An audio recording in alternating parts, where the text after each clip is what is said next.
Et Maître Yom Tov Kalfon, bonjour, Boker Tov. Boker Tov, Daniel. Merci d'être avec nous ce matin. On a besoin, beaucoup besoin en ce moment de juristes pour nous aider à comprendre en fait les développements qui se déroulent, on va le dire, presque au quotidien ou presque d'heure en heure dans les affaires liées au Premier ministre. Jusqu'à il y a quelques jours, on pensait que Binyamin Netanyahou devrait être confronté en particulier donc aux accusations de corruption dans les dossiers 1000 et 2000. Et puis en début de semaine a surgi le dossier 4000 qui se développe en un dossier, un sous-dossier 1270. On n'y comprend pas grand-chose. Ce que l'on comprend, c'est que le Premier ministre semble être de plus en plus en difficulté, et en particulier après le développement de la nuit dernière, donc la décision de celui qui était l'un de ses proches conseillers, Shlomo Filbert, qui était directeur général du ministère des télécommunications, pendant que Binyamin Netanyahou était ministre de ces télécommunications au début de ce dernier mandat de Binyamin Netanyahou.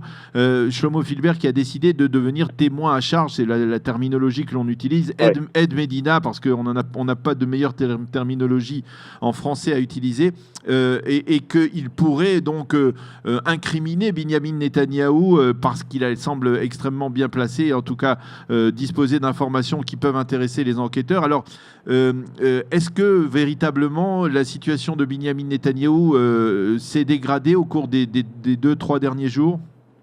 Oui, c'est évident, c'est évident. Au début, si on veut, les deux premières affaires, l'affaire des cadeaux, on pourrait dire l'affaire 1000, déjà la première affaire, l'affaire des cadeaux, pouvait paraître presque anecdotique, même si il y a déjà eu des cas dans le passé où des personnes, des personnalités publiques sont entre guillemets tombées pour moins que ça. Mais ceci étant, dans l'affaire des cadeaux, on peut dire que la ligne de défense de Netanyahou était assez claire.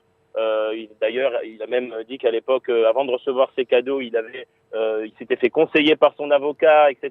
Donc, si vous voulez, il avait une ligne de défense assez claire, assez forte. La deuxième affaire, qui est l'affaire de Yediot Aharonot, Noni Moses et Israël Hayom, pareil, la Netanyahou avait avancé une ligne de défense aussi assez solide, en disant qu'au contraire, c'était lui qui avait fait des élections à cause de la loi d'Israël Hayom, justement, et que l'affaire proposée à Noni Moses N'avait pas abouti.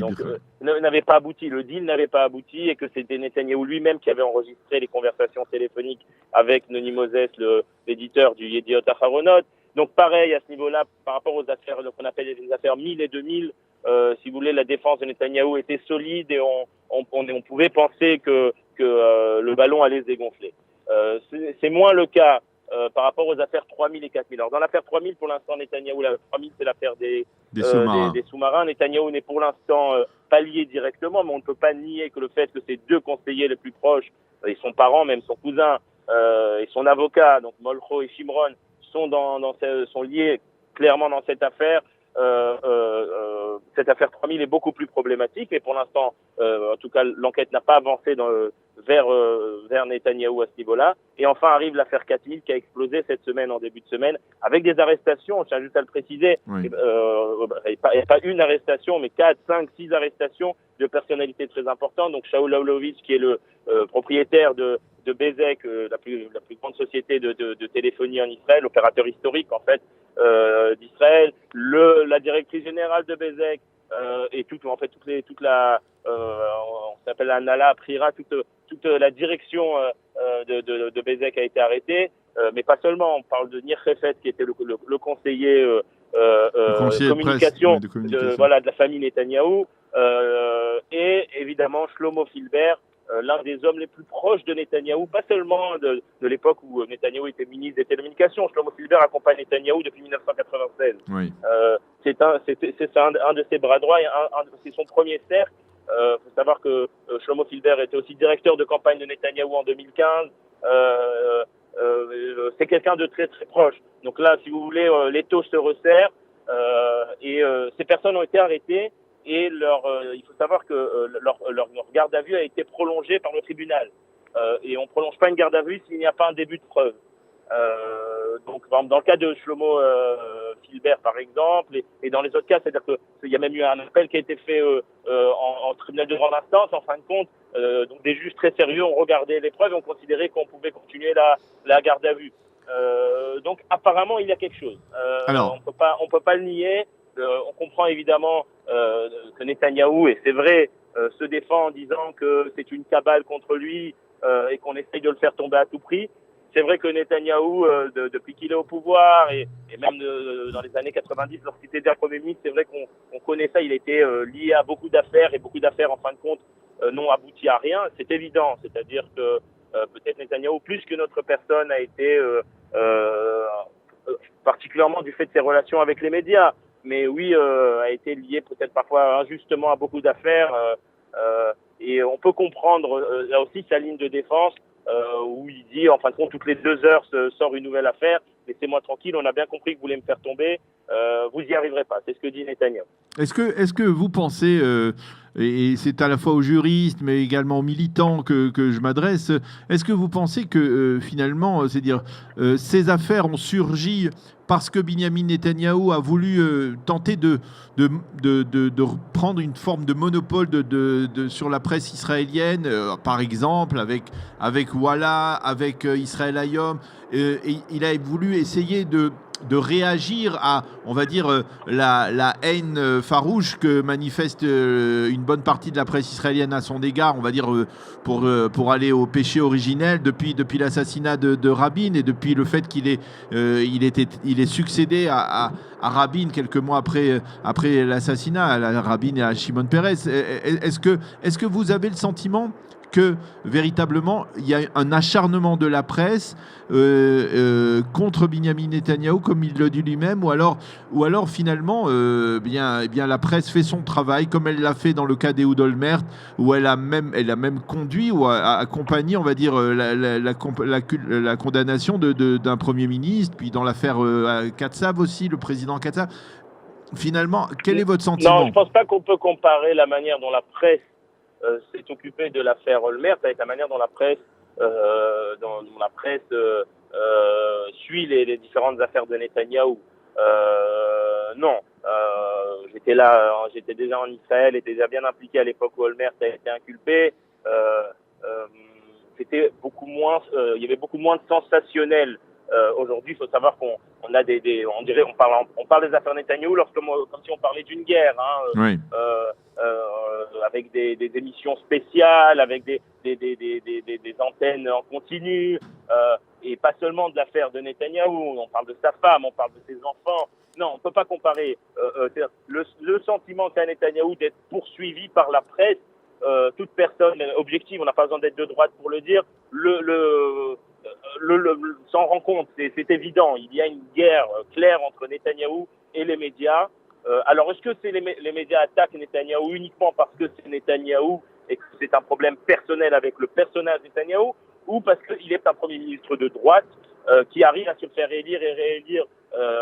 Il rentre dans sa 10e année de mandat quand même d'affilée, et 13e année en tout, c'est énorme.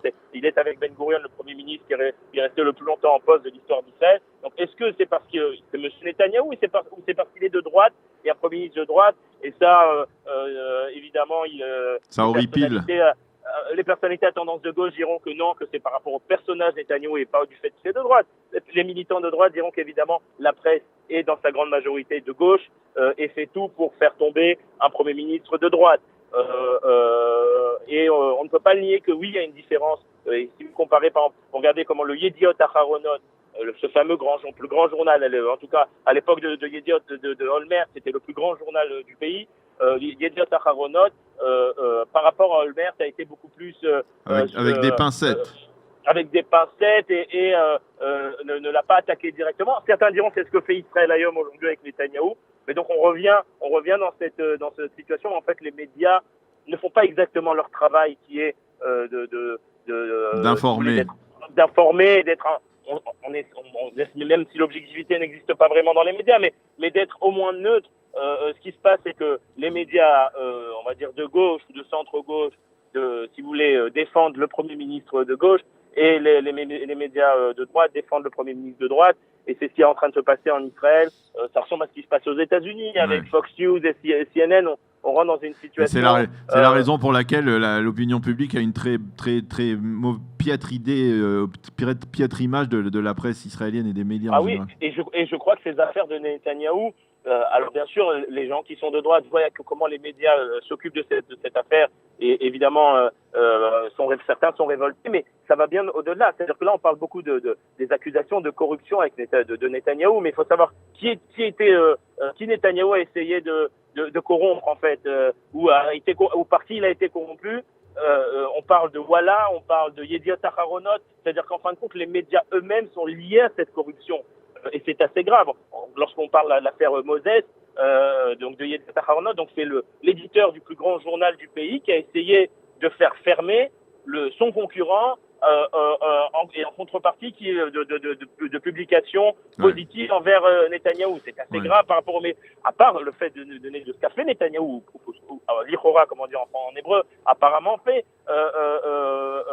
ce qu'a fait Moses lui-même en tant que journaliste, en tant qu'éditeur de journal. C'est très très grave. Et pareil, si ça se confirme par rapport à Walla, qui est quand même le portail d'information un des plus suivis d'Israël.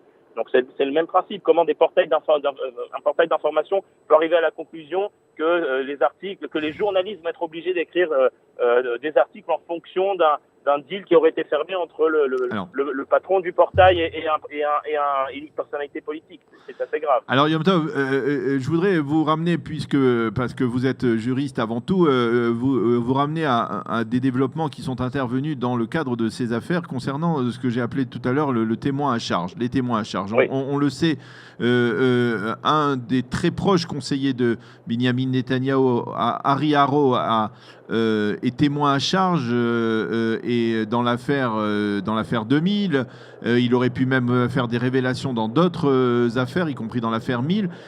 C'était un homme très proche de Binyamin Netanyahou. Et puis donc depuis ce matin, Shlomo Filber, lui-même très proche de Binyamin Netanyahou, va témoigner contre son patron. Et la première question est de vous demander finalement, c'est-à-dire ce système de témoins à charge.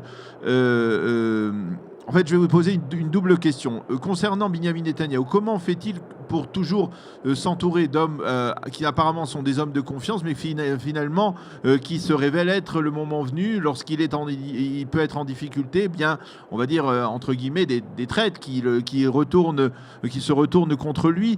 Et deuxièmement, finalement, est-ce que ce n'est pas problématique de faire reposer tout un procès ou une accusation, une inculpation d'un Premier ministre sur des témoignages d'hommes qui sont eux-mêmes, de prime abord, des délinquants, c'est-à-dire qui ont commis des infractions dans les mêmes dossiers. Parce que si Shlomo Filber n'avait pas décidé hier de devenir témoin à charge, il est probable qu'il aurait été lui-même, dans un proche avenir, inculpé dans cette affaire.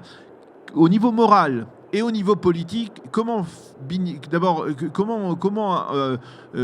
quel regard vous portez, vous, sur ces témoins à charge?